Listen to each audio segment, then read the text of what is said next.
வணக்கம் மக்களே, நான் தான் ஸ்டாக்கர். ஃபர்ஸ்ட் டைம் நம்ம சேனலை விசிட் பண்ணியிருக்கீங்கன்னா சேனலை சப்ஸ்கிரைப் பண்ணி வச்சுக்கோங்க. ஏன்னா நம்ம டெய்லியும் பார்த்தீங்கன்னா stock market related news update பண்ணிகிட்டே இருப்போம், அப்லோட் பண்ணிகிட்டே இருப்போம். இன்றைக்கி நம்ம மார்க்கெட் பார்த்தீங்கன்னா ஒரு அட்டகாசமான ஒரு பெர்ஃபார்மன்ஸ் காமிச்சிருக்கு. மார்க்கெட் பார்த்தீங்கன்னா 1.16% பாசிட்டிவில் க்ளோஸ் ஆயிருக்கு. பட் அதை விட முக்கியம் பார்த்தீங்கன்னா இன்றைக்கி 24,000 மேலே க்ளோஸ் பண்ணியிருக்கோம்.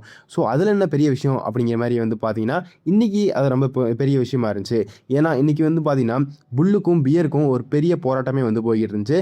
அப்படி என்ன போராட்டம் அப்படிங்கிற மாதிரி கேட்டிங்கன்னா, ஸோ சார்ட்டில் பாருங்க, நிஃப்டி பார்த்தீங்கன்னா ஓரளவுக்கு நல்லா கேப் அப்பில் ஓப்பன் ஆச்சு. அதுக்கடுத்து 24,000 கிட்ட வந்துருச்சு. அதுக்கடுத்து பார்த்தீங்கன்னா 24,000 இவ்வளோ ஒரு பெரிய போராட்டம் நடந்துச்சு. இவ்வளோ நேரம் பார்த்தீங்கன்னா 24,000 பெரிய போராட்டம் நடந்துச்சு. பியர்காரங்க மேலேருந்து புஷ் பண்ணுறாங்க கீழே கொண்டு வரதுக்கு. அதே மாதிரி புல்காரங்க பார்த்தீங்கன்னா கீழேருந்து மேலே புஷ் பண்ணுறாங்க 24,000 மேலே கொண்டு போகிறதுக்கு. அதுக்கடுத்து 2:30க்கு அப்புறம் பார்த்தீங்கன்னா ஓரளவுக்கு நல்லா கொஞ்சம் கீழே கொண்டு வந்து எப்படியோ ஃபைனலாக பார்த்தீங்கன்னா 24,000 மேலே க்ளோஸ் பண்ணிட்டாங்க. புல் பார்த்தீங்கன்னா இன்றைக்கி ஜெயிச்சிட்டாங்க. ஸோ இன்றைக்கி மார்க்கெட் பார்த்தீங்கன்னா ஓரளவுக்கு நல்லா பாசிட்டிவாக க்ரீனரியாக இருந்துச்சு. இன்றைக்கி மார்க்கெட் பாசிட்டிவானதுக்கு என்ன காரணம் அப்படிங்கிற மாதிரி பார்த்தீங்கன்னா, ஸோ நேற்று பார்த்தீங்கன்னா வீடியோவில் போட்டிருந்தோம், இஸ்ரேல் லெபனன் மேலே அட்டாக் பண்ணாங்க. ஸோ இந்த லெபனன் மேலே அட்டாக் பண்ணது பார்த்தீங்கன்னா யூஎஸ் ஈரான் சீஸ்ஃபயர் ஆனதுக்கப்புறம். ஸோ சீஸ்ஃபயர் ஆனதுக்கப்புறம்னா அவங்க பேச்சுவார்த்தை நடத்திட்டாங்க. இப்போதைக்கு நாங்கள் யார் மேலேயும் அட்டாக் பண்ண மாட்டோம் அப்படிங்கிறது. பட் இஸ்ரேல் பார்த்தீங்கன்னா லெபனன் மேலே அட்டாக் பண்ணிட்டாங்க. ஈரான் உடனே கோவமாயிட்டாங்க. நீங்கள் எப்படி லெபனன் மேலே அட்டாக் பண்ண முடியும்? லெபனனும் சீஸ்ஃபயருக்குள்ளே தானே இருந்துச்சு அப்படிங்கிற மாதிரி. ஸோ இப்போ வரைக்கும் பார்த்தீங்கன்னா இஸ்ரேல் லெபனன் மேலே அட்டாக் பண்ணிட்டு தான் இருக்காங்க. இப்போ வரைக்கும் நான் வீடியோ போடுற முடிய பார்த்தீங்கன்னா லெபனன் மேலே அட்டாக் பண்ணிட்டு தான் இருக்காங்க. பட் இஸ்ரேலோட அந்த பிரைம் மினிஸ்டர் பிரசிடென்ட் அந்த நேத்தன்யாஹூ அப்படிங்கிறவர் பார்த்தீங்கன்னா என்ன சொல்லிட்டாரு, நாங்கள் பேச்சுவார்த்தை நடத்துறதுக்கு தயாராக இருக்கும் அப்படிங்கிற மாதிரி சொல்லிட்டாரு. பட் அப்படியும் பார்த்தீங்கன்னா இன்னும் லெபனன் மேலே அட்டாக் போய்கிட்டு தான் இருக்குது. ஸோ இஸ்ரேல் பார்த்தீங்கன்னா இப்போ வரைக்கும் பாம்பு போட்டுக்கிட்டு தான் இருக்காங்க லெபனன் மேலே. பட் வேன்ஸ் பார்த்தீங்கன்னா அவர் பாகிஸ்தானுக்கு கிளம்பிட்டாரு பேசுகிறதுக்கு. யார் கூட பேசுகிறதுக்கு அப்படிங்கிற மாதிரி பார்த்தீங்கன்னா ஈரான் கூட. ஸோ வேன்ஸ் யார் அப்படிங்கிற மாதிரி நீங்கள் யோசிச்சிங்கன்னா, ஸோ இவர் தான் வேன்ஸ். இவர் தான் பார்த்தீங்கன்னா இவர் பேர் தான் வேன்ஸ். இவர் யார் அப்படிங்கிற மாதிரி கேட்டிங்கன்னா, இவர் தான் அமெரிக்காவோட யூஎஸோட vice president. So vice president என்ன செய்ய போகிறாரு அப்படிங்கிற மாதிரி பார்த்தீங்கன்னா ஈரான் கூட பேச்சுவார்த்தை நடத்த போகிறாரு. ஸோ ஈரான் கூட பார்த்தீங்கன்னா சீஸ்ஃபயர் நடந்திருக்கு. பட் டீல் இன்னும் கன்ஃபார்ம் ஆகலை. ஸோ டீலில் என்னென்ன வைக்கணும், யார் கூட என்ன டீல் போடணும் அப்படிங்கிற மாதிரி பார்த்தீங்கன்னா வைஸ் பிரசிடென்ட், அமெரிக்காவோட வைஸ் பிரசிடென்ட் ஈரான் கூட பேச போகிறாங்க. ஸோ ஈரான்காரங்களும் பார்த்தீங்கன்னா பாகிஸ்தானுக்கு வர போகிறாங்க. அது என்ன பாகிஸ்தான் ஊடையில் வருது அப்படிங்கிற மாதிரி கேட்டிங்கன்னா, ஸோ பாகிஸ்தான் தான் இங்கே புரோக்கர் வேலையே பார்க்குது. ஸோ பாகிஸ்தானுக்கு இதுக்கும் சம்மந்தம் இல்லை. பட் அவங்க தான் புரோக்கராக இருக்காங்க. ஸோ அமெரிக்காக்காரங்க பாகிஸ்தானுக்கு வராங்க, ஈரான்காரங்களும் பார்த்தீங்கன்னா பாகிஸ்தானுக்கு வராங்க பேச்சுவார்த்தை நடத்துறதுக்கு. ஸோ பேச்சுவார்த்தை பார்த்தீங்கன்னா நாளைக்கு நமக்கு தெரியும். நாளைக்கு எப்படி என்ன செய்ய போகிறாங்க அப்படிங்கிறது தெரியல. ஸோ பேச்சுவார்த்தை என்ன நடக்குது அப்படிங்கிறது நம்ம நாளைக்கு ஃபோக்கஸ் பண்ணுவோம். நாளைக்கு பார்த்தீங்கன்னா மேபி நாளைக்கு வீடியோ வரலாம், இல்லாட்டி சண்டே ஸ்ட்ரெயிட்டாக வீடியோ போடலாம். இன்றைக்கி மேக்ஸிமம் பாசிட்டிவில் க்ளோஸ் ஆனது பார்த்தீங்கன்னா நிஃப்டி ஆட்டோ தான் க்ளோஸ் ஆச்சு.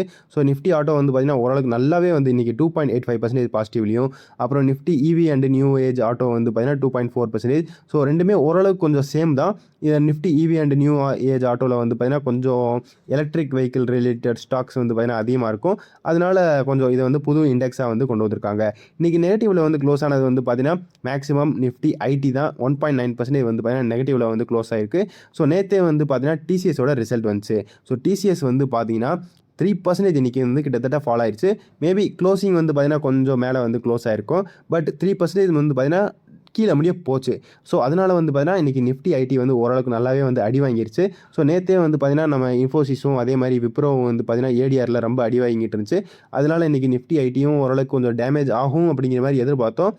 ஸோ இன்றைக்கி பார்த்தீங்கன்னா டிசிஎஸ் அடி வாங்க வச்சிருச்சு. பட் சிஇஓ என்ன சொல்கிறாரு அப்படிங்கிற மாதிரி பார்த்தீங்கன்னா ஹெட்வின்ஸ் பிஹைண்ட் அப்படிங்கிற மாதிரி சொல்லியிருக்காரு.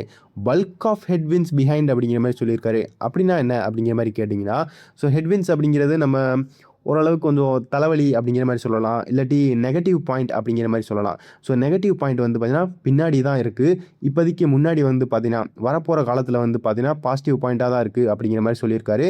ஸோ என்ன நடக்க போகுது அப்படிங்கிறது பார்த்தீங்கன்னா நமக்கு அடுத்த குவார்ட்டரில் தான் தெரியும். ஏன்னா வரப்போகிற குவார்ட்டரில் அவங்களோட ஏஐ க்ரோத் எப்படி இருக்குது அப்படிங்கிறது தான் இப்போதைக்கு ஃபோக்கஸ் பண்ணுறாங்க.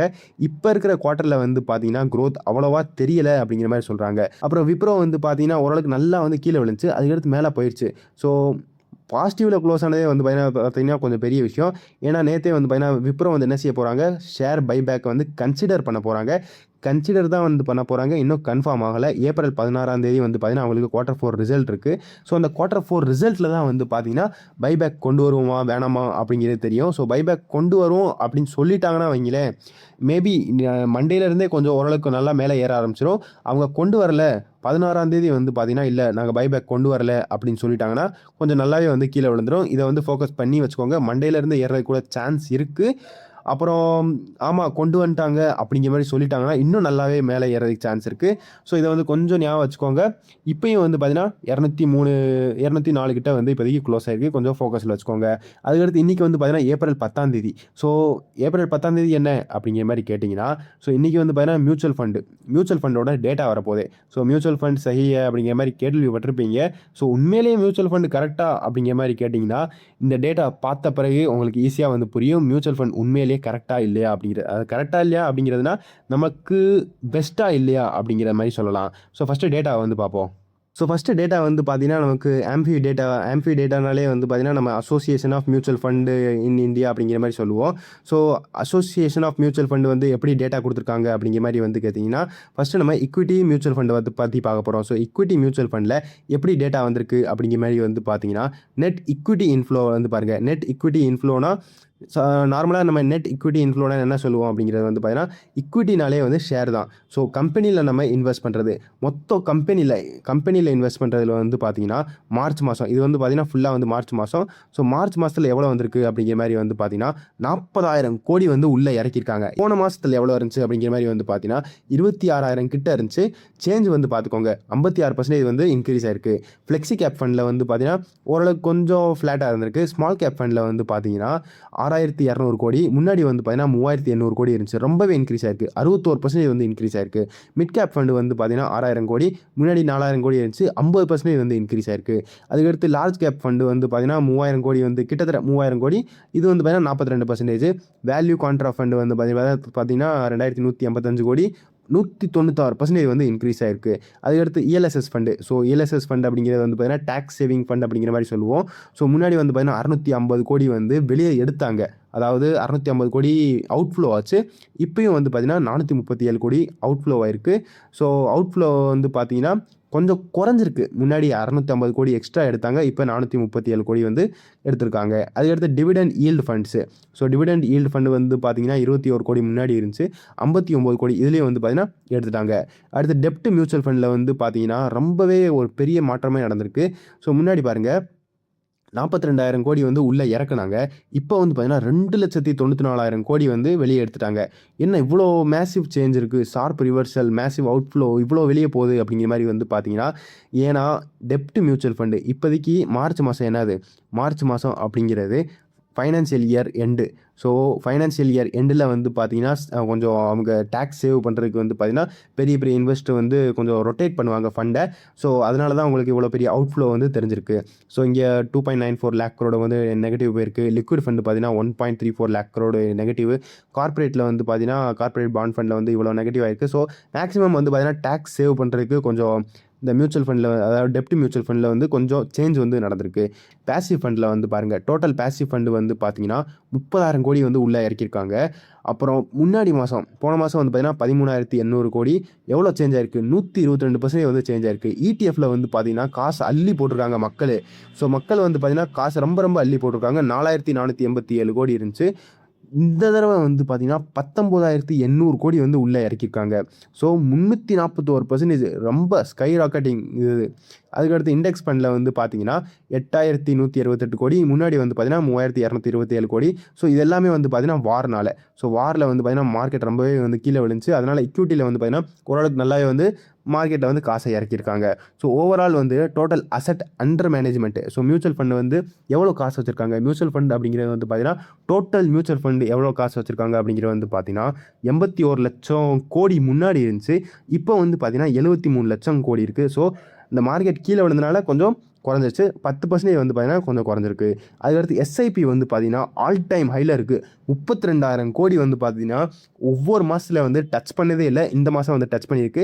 ஏன்னா ஒவ்வொரு மாதமும் ஒரு புது ரெக்கார்டை வந்து உடச்சிக்கிட்டே போகிறாங்க. ஸோ போன மாதம் வந்து பார்த்தீங்கன்னா 29,845 கோடி இருந்துச்சு. போன மாதம் அப்படிங்கிறது வந்து பார்த்தீங்கன்னா பிப்ரவரி மாதம். ஸோ ப்ரீவியஸ் அப்படிங்கிறது எல்லாமே வந்து பார்த்தீங்கன்னா பிப்ரவரி மாதம். ஸோ இப்போ வந்து பார்த்தீங்கன்னா 32,000 கோடி வந்து உள்ளே வந்து இறக்கியிருக்காங்க. அதுக்கடுத்து பெர்சன்டேஜ் சேஞ்ச் வந்து பார்த்தீங்கன்னா 8%. அதான் ஆல் டைம் ஹை. ஏடிஹெச் அப்படிங்கிறது வந்து பார்த்தீங்கன்னா ஆல் டைம் ஹை. இவ்வளோ வந்து பார்த்தீங்கன்னா யாருமே வந்து இப்போதைக்கு எஸ்ஐபி இவ்வளோ வந்து கொண்டு வரவே இல்லை. நெட் ஓவரால் வந்து பார்த்தீங்கன்னா 2 லட்சத்தி அதான் 2.4 லேக் க்ரோடு வந்து பார்த்தீங்கன்னா நெகட்டிவில் இருக்குது.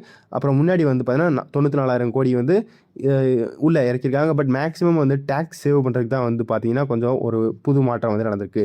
ஸோ இதான் வந்து மியூச்சுவல் ஃபண்டோட டேட்டா. ஸோ ஈக்விட்டியில் வந்து பார்த்தீங்கன்னா அதாவது நம்ம large cap fund, mid cap fund, அப்புறம் ஈக்விட்டி ரிலேட்டட் டீட்டெயில்ஸில் வந்து பார்த்தீங்கன்னா நல்ல பெரிய ரிட்டர்ன் வந்து கொண்டு வந்திருக்காங்க. ஸோ ஓரளவுக்கு கொஞ்சம் பாசிட்டிவ் மொமெண்டம் அப்படிங்கிற மாதிரி சொல்லலாம் மியூச்சுவல் ஃபண்டில். அது எப்படி நம்மளுக்கு தெரியும் அப்படிங்கிற மாதிரி வந்து கேட்டிங்கன்னா, இன்றைக்கி ஷேர் ப்ரைஸில் ரொம்ப ஒரு பெரிய ராக்கெட் மாதிரி பறந்துருக்கு ஷேர்லாம். ஸோ நீங்கள் வந்து பார்த்தீங்கன்னா மியூச்சுவல் ஃபண்டில் வந்து காசு போடுறீங்க. பட் மியூச்சுவல் ஃபண்டே ஒரு கம்பெனி தான். ஏன்னா அவங்களும் சம்பாதிக்கிறதுக்கு தான் இருக்காங்க. நீங்கள் வந்து எக்ஸ்பென்ஸ் ரேஷியோ வந்து கேள்விப்பட்டிருப்பீங்க. ஸோ எக்ஸ்பென்ஸ் ரேஷியோ வந்து பார்த்தீங்கன்னா மியூச்சுவல் ஃபண்ட் கம்பெனி தான் வந்து எடுப்பாங்க. ஸோ அதை வச்சு தான் அவங்க வந்து சம்பாதிப்பாங்க. ஸோ இப்போதைக்கு top number 1 mutual fund company வந்து பார்த்தீங்கன்னா SBI mutual fund. So SBI mutual fund வந்து பார்த்தீங்கன்னா இப்போதைக்கு நம்ம மார்க்கெட்டில் இல்லை. பட் ஐசிஐசிஐ வந்து பார்த்தீங்கன்னா 2வது இடத்துல இருக்குது. அவங்க வந்து மார்க்கெட்டில் இப்போ தான் ரீசெண்டாக வந்து இருக்காங்க. ஐபிஓ வந்து பார்த்தீங்கன்னா நவம்பர் மாதத்தில் தான் வந்துச்சு. அப்புறம் ஹெச்டிஎஃப்சி மியூச்சுவல் ஃபண்டும் இருக்காங்க. நிப்பான் லைஃப் இந்தியா மியூச்சுவல் ஃபண்ட் இருக்காங்க. ஆதித்ய பிர்லா மியூச்சுவல் ஃபண்ட் இருக்காங்க. அதுக்கடுத்து யூடிஐ மியூச்சுவல் ஃபண்ட் இருக்காங்க. அதுக்கடுத்து கனரா ரொபேக்கோ மியூச்சுவல் ஃபண்ட் இருக்காங்க. ஸோ இந்த மாதிரி ஒரு 5-6 மியூச்சுவல் ஃபண்டு தான் இருக்காங்க. ஸோ இன்றைக்கி மாற்றத்தை பாருங்கள். 1 டே பர்சன்டேஜ் இன்றைக்கி எவ்வளோ பர்சன்டேஜ் வந்து இன்க்ரீஸ் ஆயிருக்கு அப்படிங்கிற மாதிரி வந்து பார்த்தீங்கன்னா ஐசிஐசிஐ 4% இன்க்ரீஸ் ஆயிருக்கு. ஹெச்டிஎஃப்சி 4%, நிப்பான் லைஃப் இந்தியா வந்து பார்த்தீங்கன்னா 5%, ஆதித்ய பிர்லா வந்து பார்த்தீங்கன்னா 3%. ஸோ நீங்கள் மியூச்சுவல் ஃபண்டில் போட்டு காசு சம்பாதிக்கிறீங்களோ இல்லையோ, பட் மியூச்சுவல் ஃபண்ட் கம்பெனி வந்து பார்த்திங்கன்னா அவங்க காசு சம்பாதிச்சிக்கிட்டே போவாங்க. ஏன்னா அதிலேருந்து எக்ஸ்பென்ஸ் ரேஷியோ வந்து அவங்க எடுத்துக்கிட்டே இருப்பாங்க. ஸோ சிம்பிள் ஒரு சின்ன அட்வைஸ் அப்படிங்கிற மாதிரி வந்து சொல்லலாம். ஸோ நீங்கள் மியூச்சுவல் ஃபண்டில் காசு போடுறீங்களா, மியூச்சுவல் ஃபண்ட் ஷேரையும் வாங்கி வச்சுக்கோங்க. ஒரு சின்ன அட்வைஸ் அவ்வளோதான். ஸோ இன்றைக்கி அடுத்து கொஞ்சம் டக்குன்னு முடிச்சிருவோம் அவ்வளோதான். இதை யூஎஸ்டி ஐஎன்ஆர் வந்து பார்த்தீங்கன்னா 93 வந்துருச்சு. 92.2 கிட்ட வந்து போச்சு. இப்போ வந்து பார்த்தீங்கன்னா 93 வந்துருச்சு. நம்ம கிஃப்ட் நிஃப்டி வந்து பார்த்தீங்கன்னா 23,974 இருக்குது. ஸோ நார்மல் இந்த ரேஞ்சிலே இருந்துச்சுன்னா நம்ம நார்மல் நிஃப்டி வந்து ஓரளவுக்கு கொஞ்சம் 23,870 அந்த ரேஞ்சில் வந்து இருக்கும். பட் மண்டே எப்படி இருக்கும் அப்படிங்கிறது வந்து பார்த்தீங்கன்னா நமக்கு நாளைக்கு நடக்க போகிற டீலில் தான் இருக்கும். ஸோ யூஎஸ்க்கும் அப்புறம் ஈரானுக்கு நடக்க போகிற டீலில் தான் எப்படி இருக்கும் அப்படிங்கிறது தெரியும். இப்போ வரைக்கும் வந்து பார்த்தீங்கன்னா நம்ம க்ரூட் ஆயில் வந்து இன்னும் குறையில $97 இருக்குது. ஸோ 95 to 100க்குள்ளே இன்னும் வந்து தெரிஞ்சுக்கிட்டு இருக்குது. மேபி இன்னும் போர் வர்றதுக்கு சான்ஸ் இருந்தால் டக்குன்னு வந்து மேலே கூடிரும். அமெரிக்கா மார்க்கெட் வந்து பார்த்திங்கன்னா கொஞ்சம் காஷியஸாக இருக்குது. ஸோ ஈரான் இஸ்ரேலுக்கும் அந்த சீஸ்ஃபயரில் என்ன நடக்க போகுது அப்படிங்கிறது வந்து பார்த்திங்கன்னா கொஞ்சம் இன்வெஸ்டர் வந்து கொஞ்சம் டவுட்டாக இருக்காங்க.